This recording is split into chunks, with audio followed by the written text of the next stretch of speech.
I love it. What is up to all the difference makers out there? I have an awesome show today. First off, to kick off, I mean, we talked very, very briefly last week. I had an incredible guest with Nicholas Swino, and I talked very briefly at the end that a lifelong dream of mine to become a published author happened last week. I had my book launched on Monday online, launched in paperback form on Tuesday, and it was a crazy week. I woke up Tuesday morning just grateful and excited that something that I've been dreaming about since I've tried to decipher when did I set in my head that I wanted to write a book, and I really can't remember the time. It's been that long since since little, and so that goal was accomplished, and then something really, really crazy and unexpected happened. The book kept on climbing the bestseller charts on Amazon, and we became the number one new release on books in business. We became the number one release, or the number one book in books on starting a business. We rose all the way up to the charts, number 4 on books on entrepreneurship, which, I mean, this one was the one that was really, really crazy, because I'm looking at books like Starting with Why. And it was really, my wife's in the studio today. We're going to have a killer episode. My wife's in the studio today, and I promise not to get emotional, and then I'm going to get emotional really quickly out of the gates, because she saw me. I've been teaching people and mentoring people out of Starting with Why, and Simon Sinek. And Simon is such a cool, influential person. And then my book literally outsold his for a couple of days at least. And so watching it go past that, we've talked about Traction and EOS on Coffee and Grit a few times. My book outsold Traction. So just watching it go up the charts was incredible. Your book outsold the book that's sitting on our couch, right? Like, that's what's so amazing about it. Yeah. So needless to say, it felt really, really incredible. And talk about those moments that are like lifelong, just being proud in having a really awesome achievement. So that was my week last week, and again, unexpected, but super cool. Now, the cat's out of the bag. I have the one, the only Gracie Tracey in the studio today. Hi, that's me. This is going to be a really, really cool episode. I've had, and everybody that listens knows that I've had all these people that have influenced me. I've had conversations that have made me a better person, that have left me changed. And this person across me right now, there's no other person in the world that's changed me, helped me grow more than this person across from me. And talk about proud, being proud of writing a book, being proud of being a best-selling author. Our relationship, and we've had our down moments, we've had our up moments, but the really, really cool thing, today is our anniversary. We've been married for 7 years, which is why Gracie's on today. I penciled her in very begrudgingly. Yeah. Very begrudgingly on the calendar. And I told everybody a few weeks ago, there's some really cool moments that are personal to me as far as when my studio time is. My birthday was the first episode, for example. Kara Ehinger was on my podcast on August 1st, which was my grandma's birthday. And the next one in the line, obviously, is today in our anniversary. So we've been together, married for 7 years, together for 15. And I can't even recognize the person that I was before I met Gracie. And it takes a lot to keep a relationship going and to still be happy and smiling. 15 years later. And to get her to be able to come into a podcast studio with me 15 years later to talk about it. So Gracie, I think all the guests are wondering, was it love at first sight? It actually wasn't. We have a funny story. You were wearing a dress the first time I really one of my coworkers looked at you and said, "That's Jason Tracey, isn't he hot?" And I was like, no, you were wearing a dress and you had this mustache and you had this long curly hair. It was No Shave November. No, what was it? It was Cinco de Mayo. Yeah, okay. Equivalent to No Shave November. Yeah, Cinco de Mayo and the team. I was leading a team, and we had, as unison as a team, we decided we were going to grow mustaches for Cinco de Mayo, and so I had this creeper brown, dirty mustache. Yeah, and then there was a funny bet that they lost, and so the boys had to wear dresses. And it was my first big meeting, and that was the first sight, right? But But then 2 meetings later, it was like the real site. And then I would say, love it the first weekend. Yeah. Yeah, it's so crazy, so crazy. So I love our story, and so when you're sitting at home today, and you're like, what are we gonna talk about? All your guests have these amazing stories, and it's like I sit and tell our story to strangers at the mill pond, and you're like, what are you doing? But yeah, so funny. So I go to this company meeting that we did every year, and I lost this bet, and so me and another guy had to wear dresses.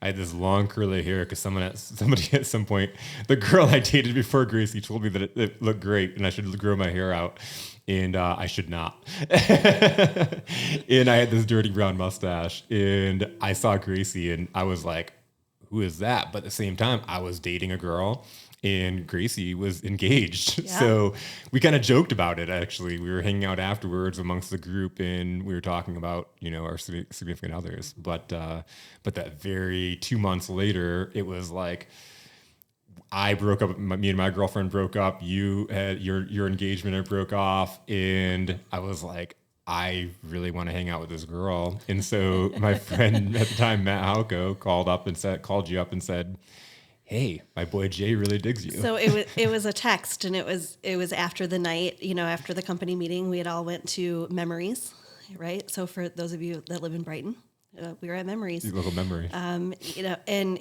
we were driving home, and Matt had texted me and said, my boy Jay digs you. And I said,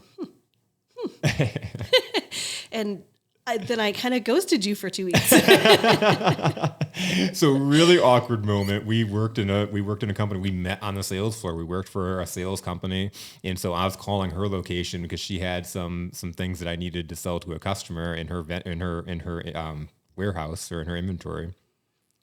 And so I called her store, not expecting to get her on the phone. And of course she answers, and I've been waiting for a message or a call back from her for a couple of weeks, and so it never happened. So it was just kind of there. And then she answered the phone, and we had that awkward giggle of acknowledgement between us that she had never messaged me back. And she was like, hey, I meant to give you a call back. I'm like, that's great, but I really need that accessory. Can you make sure, because I had customers standing in front of me.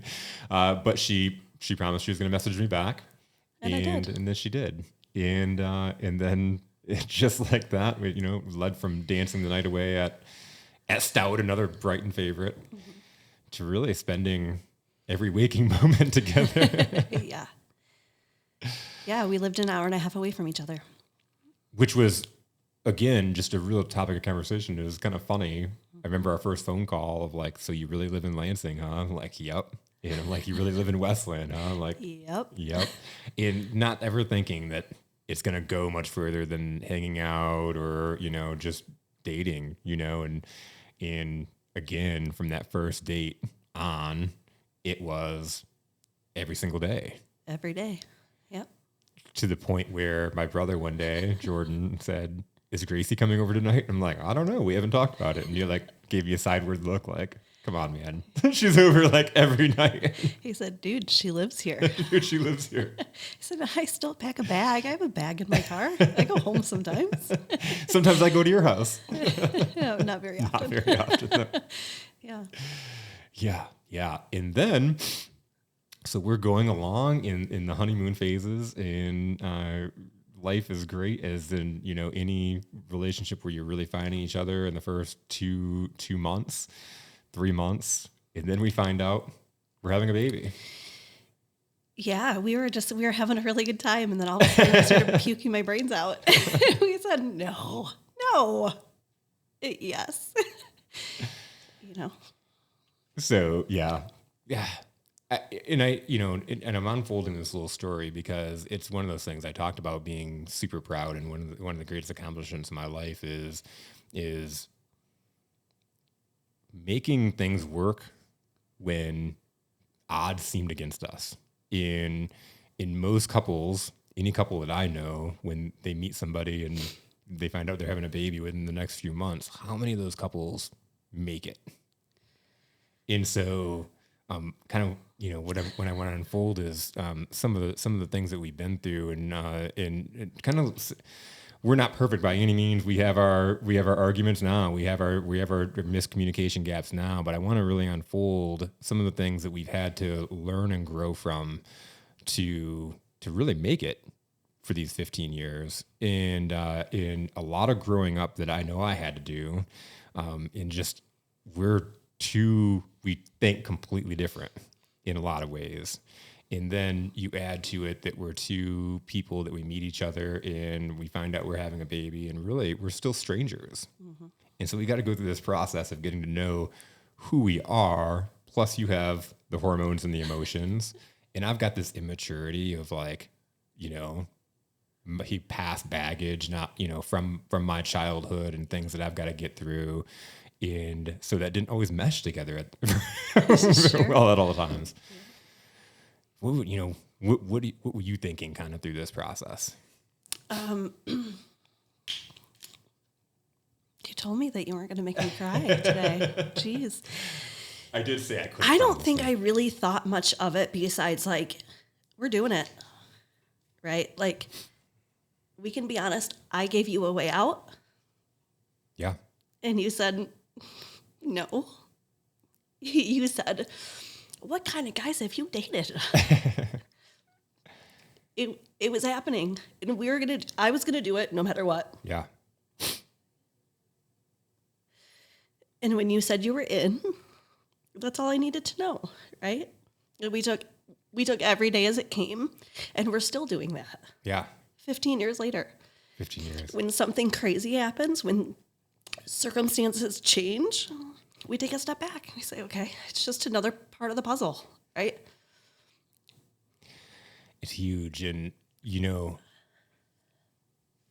going in, and I talked about how we think differently in a lot of cases. And I think anybody that listens to me can understand that I'm that visionary that's like, we're going to do this. We're going to get so excited. We're going to do all these things. And for the longest time, just kind of diving into like communication and getting to know, like making the elements of the relationship work. Cause I knew we were committed to each other. I knew I wanted to be with you. And it wasn't just because we were having a baby. I loved you. Like I knew you loved me. And it was one of those things of like, what does that look like as we really get to know the good, the bad, the ugly, right, all the parts, right? And then making that work. But I remember like a big source of arguments a lot of times was like, I'm all excited about a certain thing. And then you come at me with questions. And like, I'm up here on cloud 9 and you're asking me questions and the voice of reason, right? Yeah. And bringing you back down to reality a little bit. And I remember just early in my immaturity of interpreting this of like, why are you always pissing in my Cheerios? Yeah. Why do you always got to bring me down? Right. Yeah. And like over time of our communication, I remember the light bulb moment of like, oh, wow. Like this is not only is she not trying to bring me down, but you're the perfect fit for me because you're the integrator. Yeah, right? Like to go back to EOS and anybody that's listened to our past episodes, like I'm up here like thinking of this, and this, and you have your moments that way too. But even in bad times when I'm super emotional, and I have this, I'll give an example. The one last year I had the presentation at Referraltopia. It was an on-demand presentation with Referraltopia, and I had to do a video. And you were struggling. And I was struggling. Yeah. Because I remember. Yeah, there's a reason why I don't do this podcast with just a microphone and myself. Because I like having the dialogue, right? I love when I speak in front of an audience, talking in front of a crowd. And so I'm sitting in my office with my microphone by myself, trying to get through a 40-minute talk. And I was struggling and I was frustrated and I had to keep on recording, and I took all of my day, and I got home and I remember I want a pity party. I want someone that's like going to feel sorry for me, and like I want to walk in the door and you'd be like, oh, maybe you should just give up and like blah, I'm blah, not blah. that girl. I'm just not that girl. You're just not that girl. Yeah. And so, okay, so I'm at home and I'm all upset. What did you ask me? I don't remember exactly what I asked you. Do you remember the words? So you were like, it wasn't even like super profound. It was like, who are you speaking to? Okay. Yeah. You're like, who are you speaking to? Mm-hmm. And I started explaining it. It was like, so what's your challenge? So I don't remember the specifics of that, but I know in every situation, I take you back to the basics, right? It's not about like just talking into a microphone. It's not about just making content. Let's go back to the basics and who do you want to reach and what do you really want to say? Sometimes you got to think about just turn the camera on, turn the microphone on and just start talking. At some point, what you really want to say is going to come out. Right. And then once you put it together, turn that video off, start it again and record. Right. And I think that's all I really did for you is I took you back to the basics. Yeah. Yeah. You asked questions and like, they were just very basic questions, but they helped me get out of the pity party or feeling bad for myself. And I say this all the time. There's a big difference between sympathy and empathy. Sympathy is like having somebody who's like, I feel bad for you. Let's sit and wallow together. Yeah. And you've never been that person. And again, in a different mindset and a different perspective, that pissed me off. That was a source of like arguments, right? And then as I start to realize the perspective of like what it really is, it's so incredibly valuable. And I don't know how many other couples are out there that have bumped up across this where someone's asking them questions. And, when you ask those questions, it's almost like I still get that initial reaction sometimes where it's like, are you not on my side? Yeah, I think natural reaction is you get defensive, right? Somebody's asking you questions and you feel like they're tearing into you, right? They're tearing through that you're vulnerable, right? When you're feeling so frustrated and you're spinning your wheels, you're at your most vulnerable state for you, especially for you. Yeah. Because you're so good, right? And so when you're feeling like you're not, that's when you're like vulnerable. And so when I start asking you questions, you're like, you're attacking me. No, honey, I'm not attacking you, right? But these are the questions that are going to let you figure out what you need to know.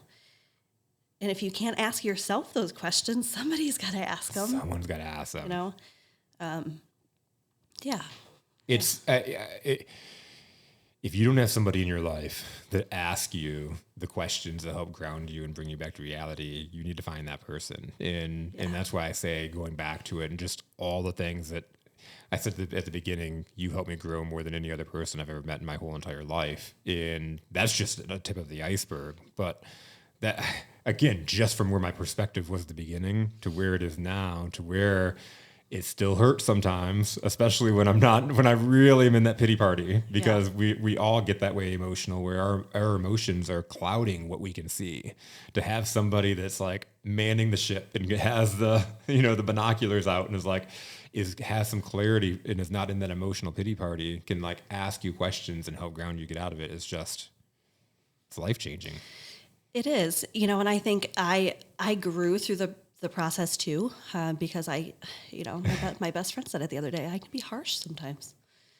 And she said, okay, I said harsh, but you're honest, right? She's like, it's the H's. It's the H's and you got it, and it wasn't a bad thing.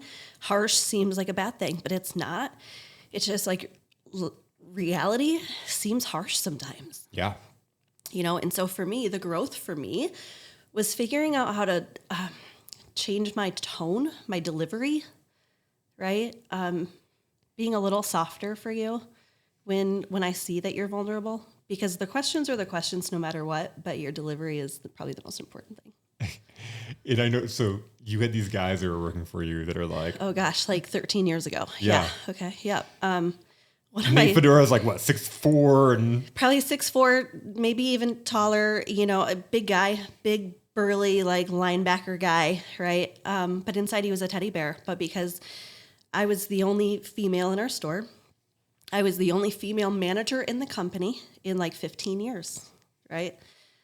And I can be a little harsh sometimes, but it wasn't negative and it wasn't in a mean way. It was like, I am your leader and you have to listen to me. You have to do these things. If we don't do these things, we're not going to get to where we want to be. Right. But big guys have emotions too, and what was happening is I was barking these orders and they started to, just kind of, say, we like her, but, and that can carry over into a relationship, right? It's changing your tone. It's you can be firm and not be harsh, right? It's so true. It comes down to a lot of times too, like intent, in the sense of like, Yep.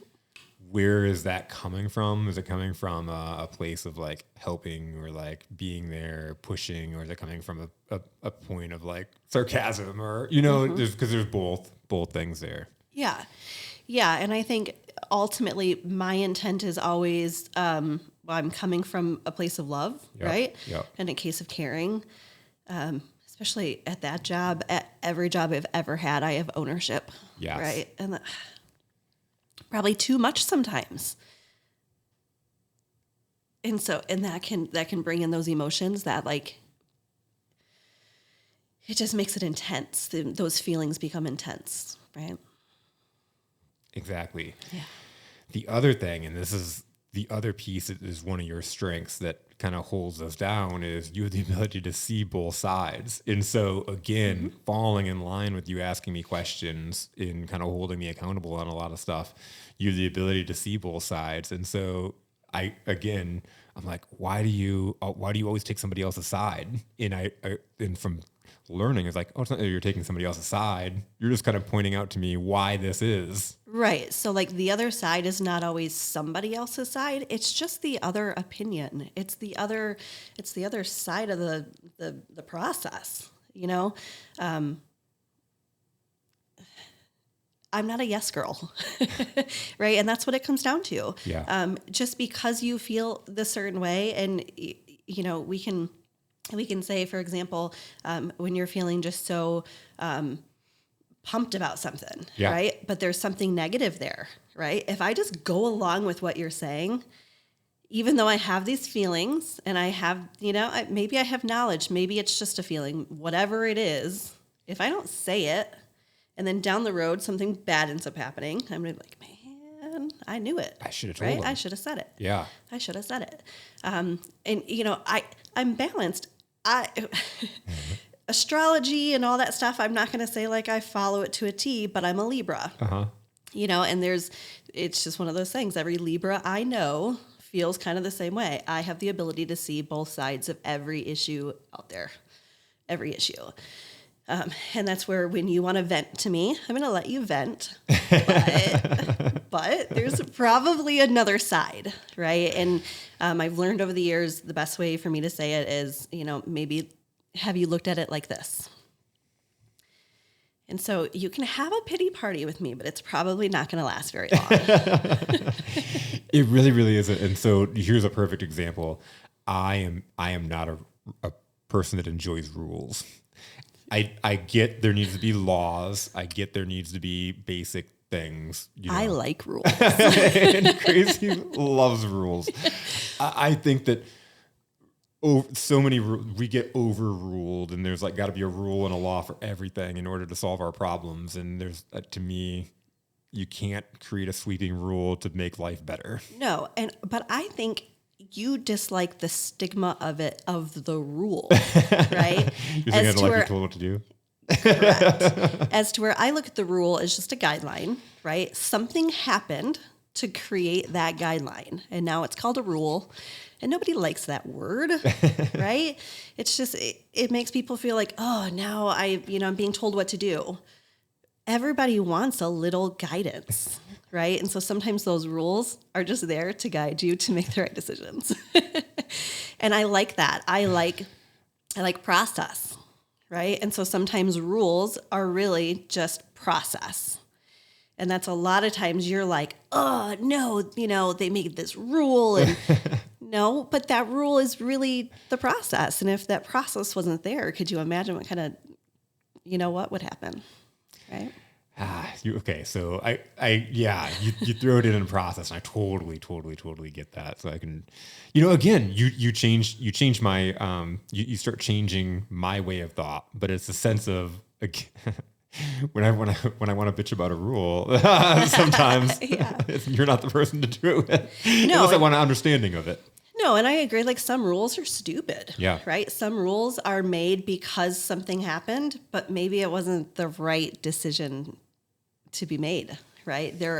sometimes rules are made because it was just the easiest way to stop the shit from happening, right?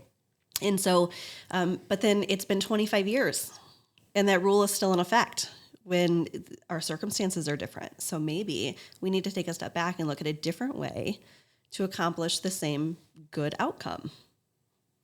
And see, I would be all in favor of that. Like the visionary piece of like, let's explore this. Is this valid? Right. I love asking that to clients. Like, we're spending all this time on this topic. Is it valid? How many clients have we had that have done this? Right. How many returns have we had along this line? Do we have a rational concern, or is it something that happened once and all of a sudden we think we need a rule for it? Right. Does this rule need to be in place, or is there just a new process that needs to be in place? Yes. And, and that's hard for a lot of companies that have been around for 30, 40, 50 years, right? Yes. Because their processes are in place just because they're in place. Yes. Right.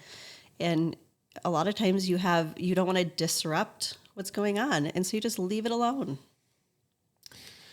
I think a perfect example of this and you brought in process and I'm like, ooh, you got me there. But like, it's one of those things like, I think rule is like, hey, salespeople are not making calls. Let's put a rule in the commission structure that if they don't make their calls, they don't get paid their commission. Right. Process is, what are we doing to train? What does their sales process look like? What is going wrong in the process? Why are they not making their calls? What's going on here? Let's sit down with them and figure it out and fix this, as opposed to creating a rule. Because the rule is just there to be like, this is the law. You've got to follow it. Welcome to the team. This is the law. You got to follow it. A process is something that you put in place and you follow. It fixes a problem. It's not you can't do this. You can't do this. It's just a system that you're following. Yeah. I mean, I think that comes down to perception, right? You look at it as a rule and I look at it as a process. And that's why I'm that employee in the company that I'm not disgruntled when they're like, hey, right? Because 25% of our staff doesn't make their phone calls. Now, this rule is in place, and this is what's going to happen if you break the rule, right? And I'm like, easy. We just make the calls, right? Yeah. Who cares about the rule? Yes. Because we're just going to make our calls. We're going to make a process to make sure that rule doesn't affect us. So screw the rule. And let's show them that we don't need the rule. Yes. Right? Yep. But if you focus on the rule and you're just pissed about the rule, you can't get to the other side. And that's where a lot of companies and a lot of sales teams just spin their wheels. And I think that's the overarching thing. You kind of hit the hammer on the head. Is it's all perception. Even whether you're like pissing in my Cheerios or you're trying to help me put a plan together. That's all perception. Yeah. And it took a lot of heated conversations for us in order for me to finally start sinking that conversation in. And so it's one of those things like that I wanted to accomplish at least a little bit in this conversation is people listening and they can kind of go and look at their relationships. Again, not saying we're perfect at all, but is this happening in your relationships? And what is that other person's perspective? Why is that happening? Yeah. So, I guess like, do you think that your wife nags you all the time? Right? Because that's what it felt like. That's what it felt like. Yeah. Right? And it even felt like that for me. I felt like I was nagging you. Yep. And I knew I wasn't nagging you, but I knew that's what you felt like I was doing. Right? And that's an awful place to be in your marriage. It's like living with your mom again when you're a teenager. Right? Yeah. Why didn't you pick up your shoes? Why didn't you? Yeah.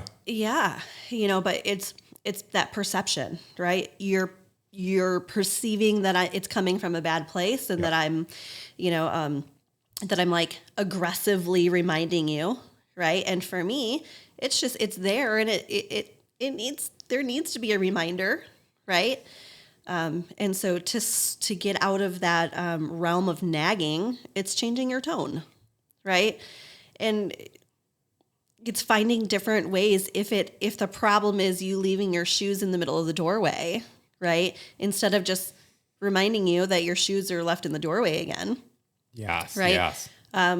for me, I'm going to maybe try to rearrange the area and figure out how can I get you to see that you're leaving your shoes at the doorway, right? So instead of just constantly telling you, right? It's helping you see and open your eyes to the different things.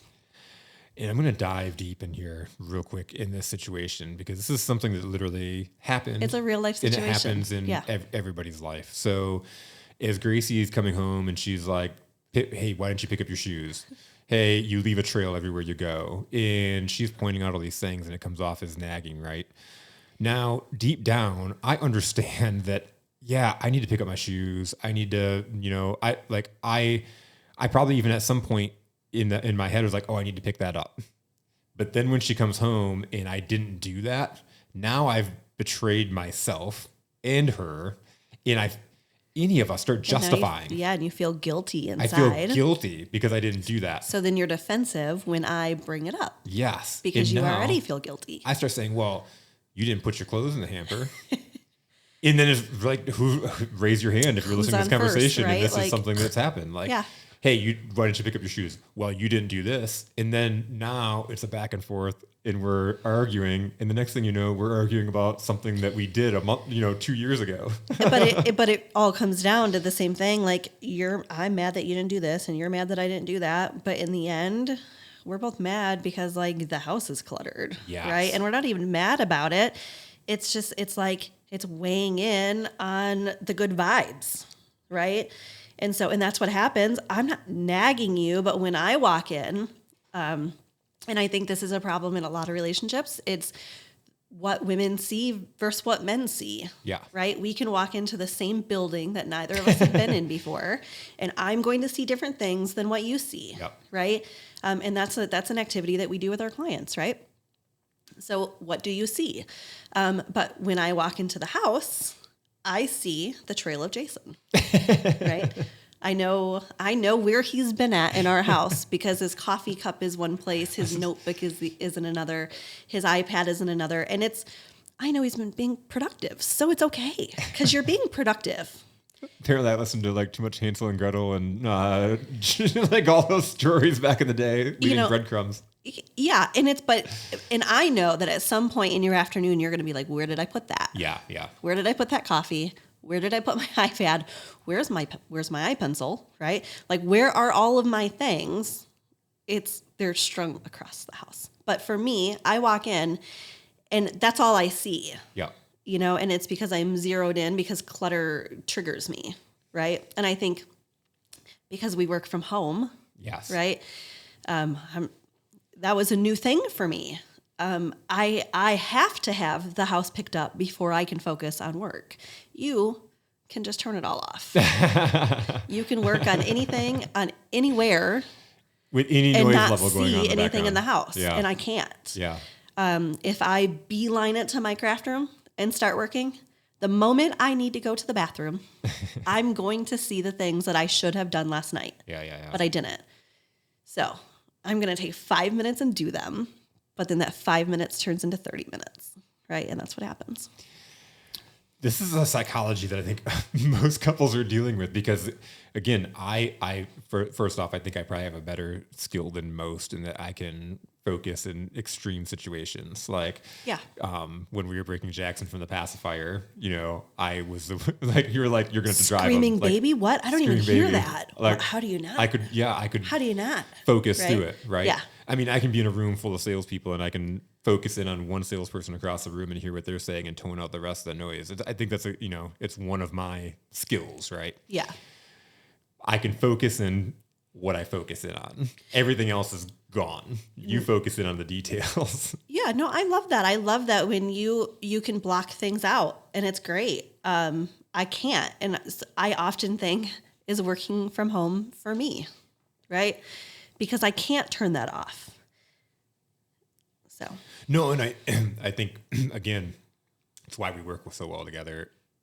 As I got out of the way, or we started getting each out of the way and starting to, and it took a lot of conversations, a lot of arguments, it's funny because, again, I talked about that process to know it's collusion. Because that stuff, it didn't just happen. It wasn't like you came home and was like, why didn't you pick up your shoes? And all of a sudden now we're arguing. That was like 2 weeks of both of us keeping a list until all of a sudden we hit a breaking or it's like point. the third time that you trip over the shoe. Yes. Right. Yep. And so we both have these lists of things that the other person has done, and we're not communicating them. And so then as soon as somebody points the finger at you, you're ready with your bullets. Like, boom, boom, boom, boom, boom, you did this. And it's like a competition of like who did the most. And it's like, we're in the same team here. And I think true growth is having those bullet points and being able to be like, we don't need to talk about those. Yep. Right? Yes. Because you can subconsciously think about the things that you don't want your partner to do, but you don't got to say it. Yep.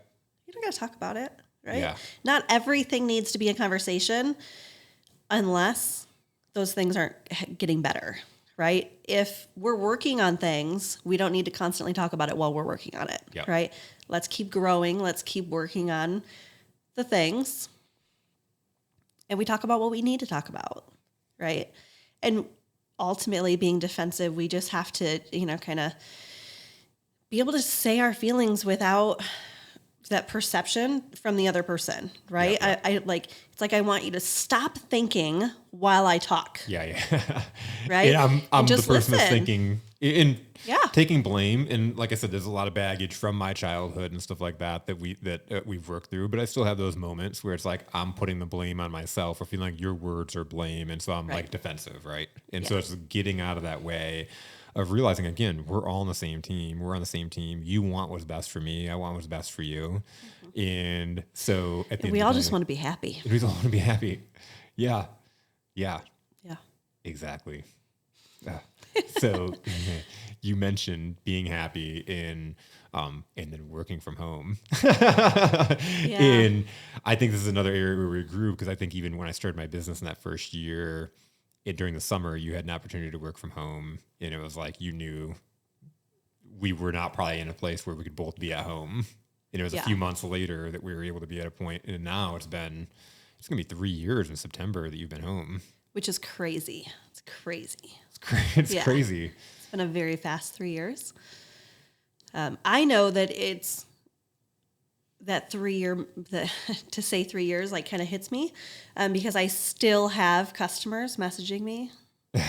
One, I worked at a car dealer. I sold cars. I sold cars. But I still have customers calling me about cars. I haven't worked for Harley Davidson in 4 years. I still have customers calling me about Harley Davidsons. I haven't worked for Verizon Wireless in 10 years. It's 10 years. 10 years, okay. And I still have customers that when I see them out, they're like, hey, I have this phone question. Can I ask you? No. It's been 10 years. It's been 10 years. So working from home was a big change for me because I'm still helping customers and I'm still talking to customers, but it's so different, right? We're texting, we're messaging. It's simple taking orders, and we'll talk when your order is done, and that's it. So for the audience that doesn't know, what is your business? So I make like custom swag. That's how I like to explain it. Because so Jason's shirt right now, if you have a logo and you want it on something, whether it's apparel, drinkware, a tumbler, home decor, signage, that's what I do. But you don't have to have a logo to work with me. If you're having a girls' weekend and you want matching T-shirts, I do all the fun stuff. I do the necessary stuff. I do the onesies and twosies. So if you just want one cute T-shirt because you've seen it on Etsy and you'd rather buy local, then I do those. And if you send me something that I've never done, I'm going to be honest with you and tell you, I can probably do that, right? And we'll figure it out. So I like to say that I do custom swag because I had a website and I turned it off. I'm not your girl to just go on and I don't pre-make designs. I don't pre-make inventory. When you say you want something, we're going to work on it together. Mm-hmm. What I love about it is when you have an idea and I make it come to life. It's really cool. And especially if I don't know you and we work on a project together and your ideas come to life. And then I see you walking down the beach one day and I'm like, oh my God, I made that. right? And it's cool because I do that in my craft room, Yeah. right? In our house. My business it was never meant to be a business, right? Jason bought me all of the fun crafting stuff.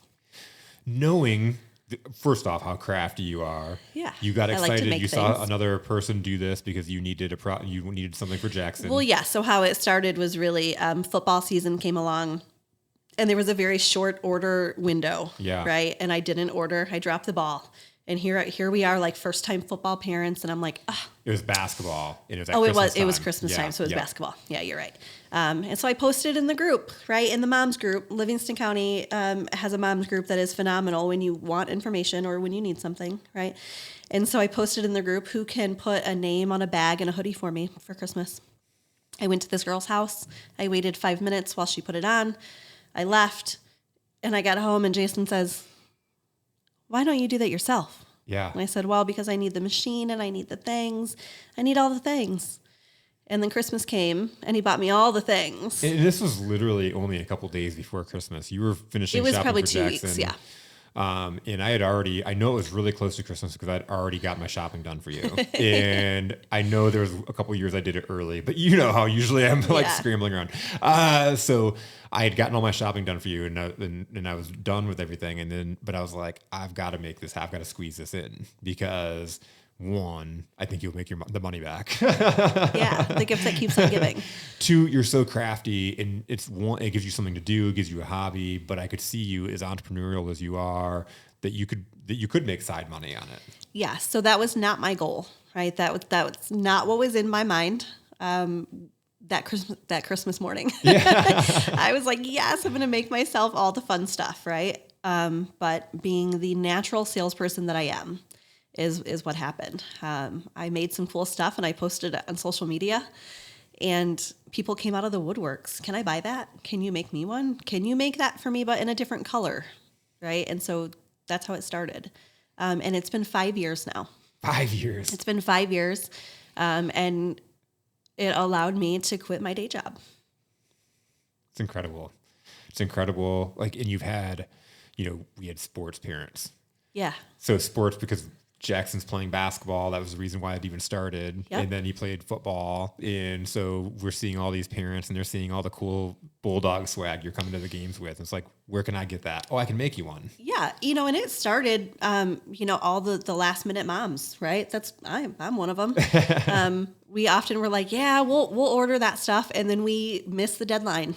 Yes. And there's some companies around town that once you miss those deadlines, they do not budge on their deadlines for you, right? And it's heartbreaking when you see the whole team has their name on their thing and you didn't do it, right?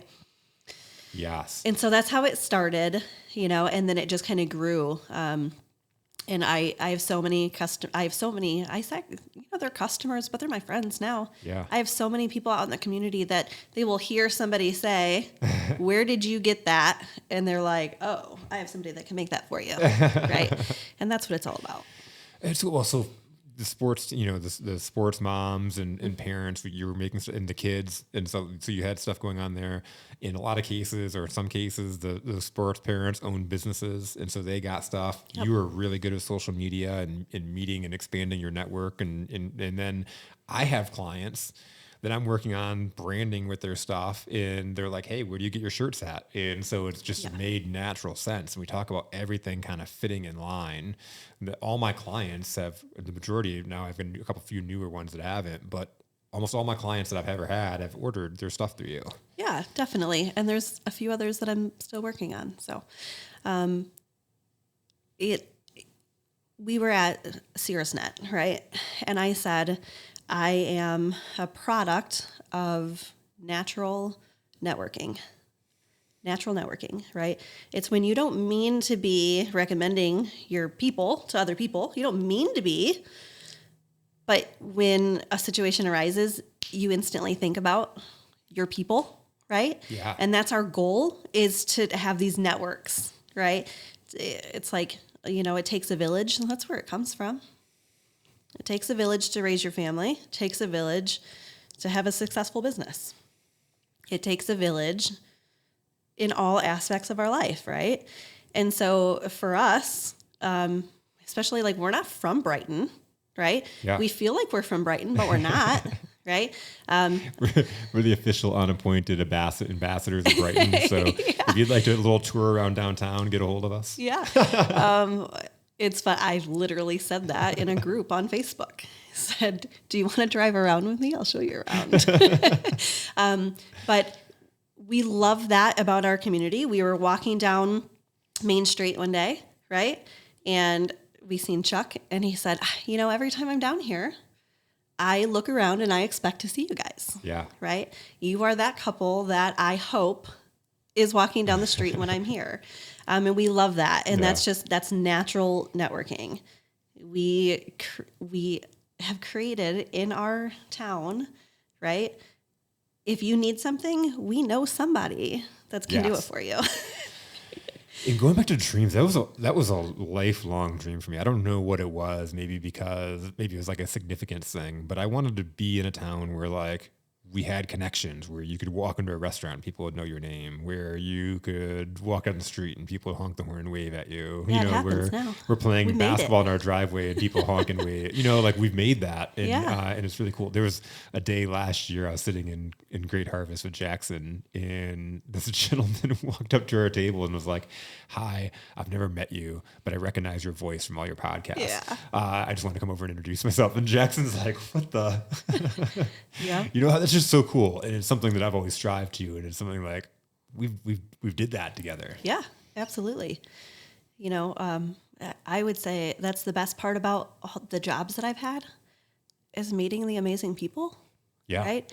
It kept you at jobs that culture was horrible. Yes. Multiple jobs were like that. Jobs, right. Yeah.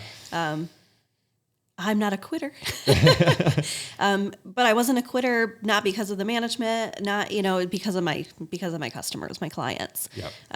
I've made lifelong friends from selling them things.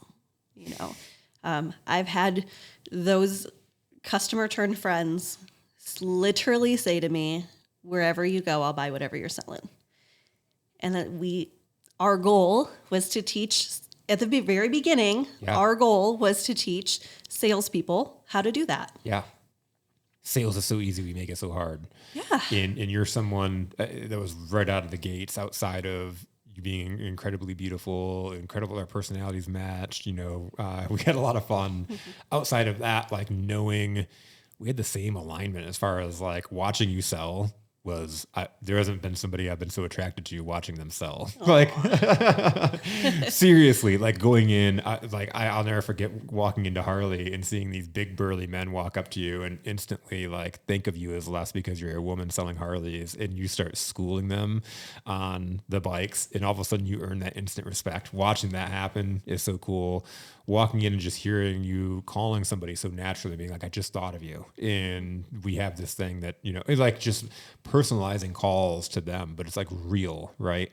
That's just what I preach as far as sales go. And you've made me a better salesperson along the years. And what's so cool, again, outside of just the work together we do with our clients, is like being able to, one of my clients, Danny has a situation. What do you think? And because we think differently, yet we're aligned in the same. We're aligned with the same core beliefs, I think is key. And like going back to the core belief of we're going to make this work.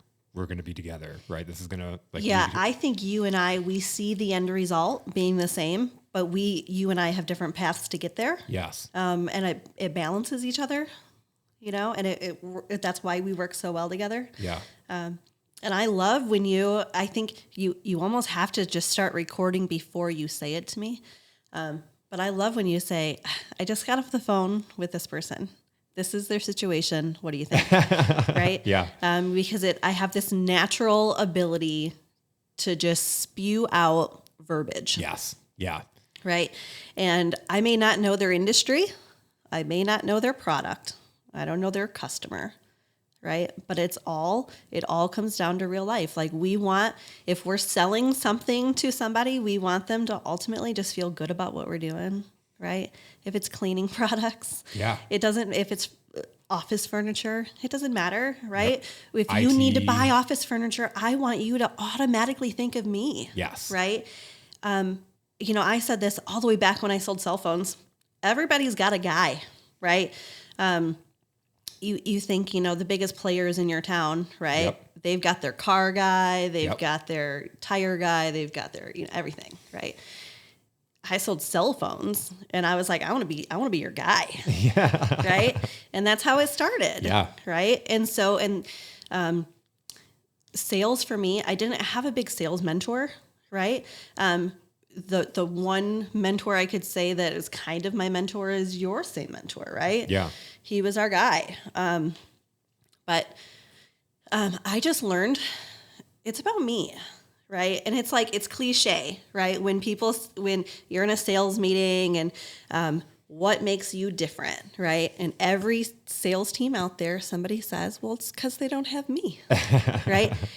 That was my real life though. Yes. Right. And it's cliche to say, and you can't say it in a sales meeting.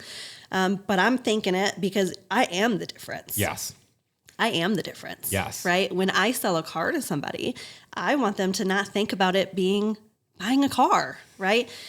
It doesn't have to be stressful and it doesn't have to be a big deal. It's part of what we got to do. It's time to turn the car in and we're going to go to Gracie and she's going to make it easy. Yes. Right. So now we need t-shirts for our business. We're going to go to Gracie. It's going to be easy. It's going to be easy.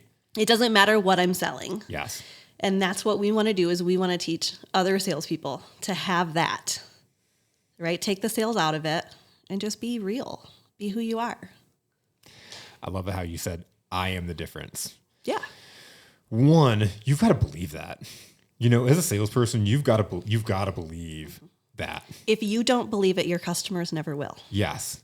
Two, when I thought of that name for our sales system, it was like thinking of you, thinking of how I've taken care of my clients, thinking of that brand of what we've done and what we've built in the places we've worked for and in our business. It's literally standing out and being the difference to people's lives. That's the sales secret all in itself. It is. That's it. It's all in the name. You can read the name and take it from there, and you could literally go and do it if you knew how. And for you, it was just kind of this natural instinct. It's like how did I? And I don't know if we've even talked about this. Like I know you worked from obviously a young age. How did that just click for you to take care of people like that? I think it comes down to my very first. Not my very first job, but we won't talk about my first job. My second job, I was probably 14, turning 15. My mom and my sister worked for a cable company in town. And they had this great office. It was like a family, right? And I wanted to work. My first job I had from 13.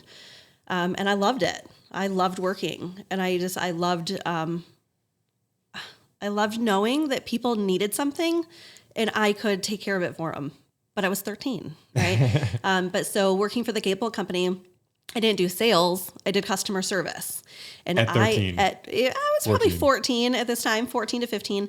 I would have to call cable customers, right? Not my customers, cable customers. Had to call them and tell them that they had to switch out their cable box. It's nothing that they did wrong. We're switching from analog to digital. It tells you how old we are, right? So my job was to call and to set the appointment, and I was 14, 15 years old. And I would call, and at first, people were yelling at me. People were hanging up on me. They thought I was a bill collector, right? I had this sweet little voice on the other end, and they were being so mean. People are so mean when they think that you're collecting a bill, right?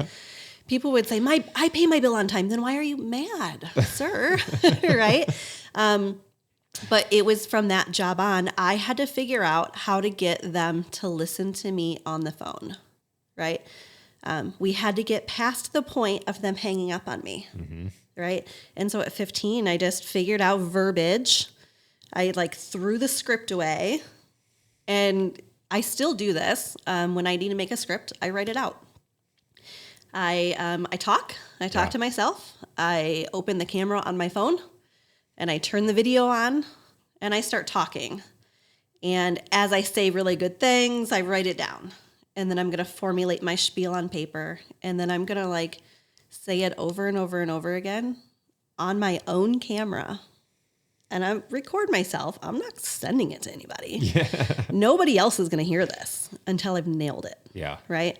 But that's what I did. I wrote out a spiel and I got customers to listen to me on the phone, and I scheduled appointments, and that's all it was, right? We went out and we swapped out their cable box, but that was the start. That was the start for me, was just figuring out like how to talk to people, and people just want they just want to feel good. Yeah. Right. They want you to make them feel good. And so that's a lot of what our sales is, right? It doesn't matter what you're selling. The customer that needs that product just wants to feel good about buying it. Yeah. Yeah. It's there are so many opportunities to make people feel good. Yes. There's so many opportunities to solve people's problems and put them in a better place. And then it comes down to you're not that person that's afraid to tell them, hey, this is what's going on. This is what I see. Yeah. And that can bite you sometimes. Yeah. Right? People don't always want to hear it. That's true. But you can't always shy away from saying what you want to say, because you may not ever get the chance to say it again. Right? I worked for a guy that was exactly this, would preach that I want to hear your thoughts. I want to hear your opinions. Tell me everything. And then you did. And I did. And I said it in such a way that I thought was like harmless. Yeah. Right? And I said, I'm not even going to say what I said. Yeah. But I said it so harmless, and he just kind of looked at me and moved on. And I was like, okay, I dodged that bullet, right? I go into work the next morning, and I get called in to my boss's office, and he's like, the owner of the company called me at 5:30 this morning. He's been thinking about you since last night. That is not what we want. Right? Yeah. No, that's not what we want. But not in a good way. He wasn't sitting and thinking, oh, I'm so glad she brought that problem to me. No, he was that guy that preached, tell me your thoughts. I want to hear it. But when I did, it was like a dagger. Yeah. Right? It comes down to there's a time and a place, and it probably wasn't the right time or the place for me to say that, right? But it just came out, and sometimes it comes out and you can't pull it back. Yeah. Right? But being a good boss, you should be able to just take it. And say, stew on what, it. this is not the time or the place. We're at whatever. But let's get back to that. Yeah. Not here, but let's talk about that. Yep. Right? Instead, he called my boss instead of me.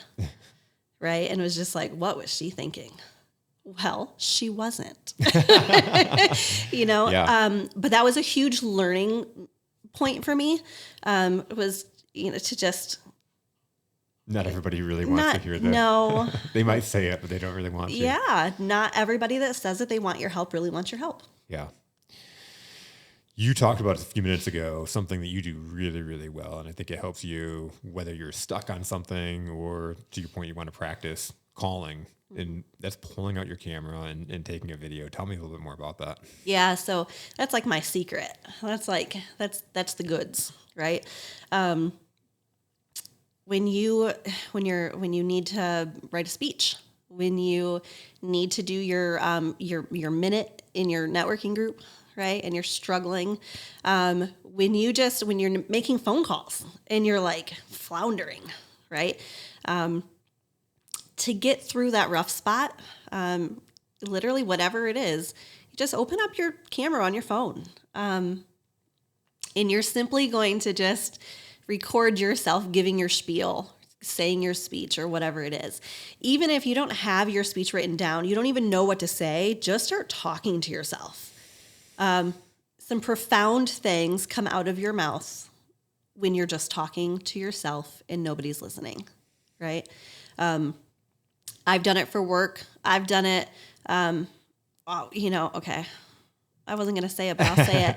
I'm an emotional girl, right? I'm a crier, and it's okay because we all are in some fashion, right? But sometimes I need to get my emotions out, and you're not always the best person for me to get those emotions out too, right? And so for me, I learned to just open my camera on my phone and talk it out to myself, right? Just talk it out. And 9 times out of 10, by the end of it, I'm like, I've stopped crying. I'm breathing normal again. Yeah. And I'm like, okay, I've got myself under control. right? The really crazy part about it is you can like, don't delete them. Yeah, I was going to ask you. Don't delete them. And then go on about your weeks and your months. And when you're feeling really good about it, go back and watch that, right? And say like, okay, what was I feeling? And how could I get myself to not feel that way, right? We all talk to ourselves like really bad sometimes, right? It just happens. When you find yourself like with really negative self-talk, that's a really good time to just open that camera and just ask yourself questions. Why do I feel like I am this? Why do I feel like I'm not good enough? Why do I feel like I deserved what I got, right? Like, ask yourself those questions and see if you can answer yourself. Chances are you're going to answer yourself, but your real thoughts are going to come out, not the negative devil talk that's on your shoulder, right? Because that negative devil talk isn't going to come out of your mouth out loud, right? Those are subconscious thoughts. Those are not real, physical, verbal thoughts. And so when you start talking your truth, the negative stuff isn't there. And so it allows you to really believe your thoughts. It helps you find that clarity. And like, I love how you dig in and you can see yourself at that height of emotion. And especially when you are clear and you're feeling differently and sitting and thinking back, like, was it really that bad? Was it really that bad? No. Like, chances are every single time you're going to be like, oh, that was dumb. I can't believe I cried that hard over that. Yeah. Right? And sometimes you look back and you're like, I don't feel that way about myself. Why was I saying that? Yeah. Right? And it helps you grow. It helps you like figure yourself out a little bit. And I think it's majorly helped me. I owe a lot of my growth to that. It's like having a therapist in your camera. One, it's huge because we talked about before being at home. You're used to being out in the public eye. Yes. You're used to being the center of the, being in sales. I've always been on a sales floor. Yeah. Right. And so I was a mover and a shaker. At Harley Davidson, I got in trouble for not making enough phone calls because I was one of two salespeople on the floor on a Sunday, and we had a ride leave out. And so there were hundreds of people in our parking lot. If I am your employee on your sales floor, you will not find me sitting at a desk when there are people to be talking to. Yeah. Right. But that's what they wanted. Why would you be calling them? They're right in front of you. Why would I be calling? Right. I should have been able to take my call sheet, my touch sheet, and say I've had meaningful conversations with this many people. Yep. Right.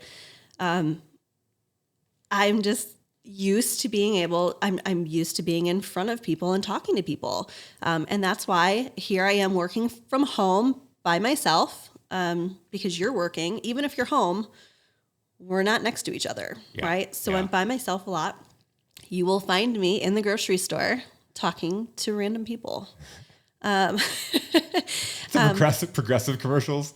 I am that girl, right? And it's because I'm just meant to talk to people. Yeah. And so sometimes like I have this great business, right? But I find myself like thinking, what else is out there for me? Because I miss talking to people. Yeah. Right? Yep. Yeah, you think of going to certain jobs because just to put yourself in situations where you're social. Yeah, I think about, we have these two great businesses and we're doing great. And I still find myself thinking about like getting a part-time job somewhere. Yeah. Why? Why would I do that? Two reasons. One, I miss being social. The other reason, I constantly think about what our city needs. What does our community need? And can I provide it? That is where my dreams come from, right? I have some big dreams and some big goals, and I feel like I'm closer to one of them than I've ever been. But that's where it comes from, right? Is always feeling like I know what I have is what our community needs. And so maybe I'll go work somewhere part-time and I'll, just make the community a better place. But then I turn around and I think my ownership is too big. I can't, I want a BS job. I don't take any job as a BS job. Yeah. So yeah, I spin my wheels. I'll probably never get that part-time job for the simple fact that like, that's not where we need to be at in life. where we need to be at in life is just me helping other people. Yeah. Right? And that's really what we're doing. It's huge. I love talking that out on the episode. Yeah. Sometimes right? you just have to say it out loud. Yeah. Yeah. To like, there's other opportunities over here, versus finding that part-time job. And there's reasons for it. There's reasons to go do that, but you can find those same reasons over here. Yeah. When, that day that I was working at the car dealership and I called you bawling my eyes out in the parking lot, because I just didn't want to be there. Yeah. There were some bullies and it was an ugly time. Yep. Right. And I called you crying and you said, it's time to come home. It's time to do for us what you've done for everybody else. Well, and again, I've had that, I've talked about this a lot. I don't know if I've talked about it in any episodes, but I'm sure I have with different guests. You being a female and being that strong voice, you're in these places where you're the top salesperson. You're literally the face of the company. Like I remember when you got fired from Harley, you posted on Facebook that you were leaving, and there's probably like 1,000 comments. No, it was not 500. Well, it was that's where lot. you're a little dramatic sometimes. A little dramatic. But, it spread like wildfire. It was intense. It was intense. You had so much ownership. You were the face. People loved seeing you there. Like people that were commenting were like, "I'll never go back," that kind of thing. Oh yeah, right.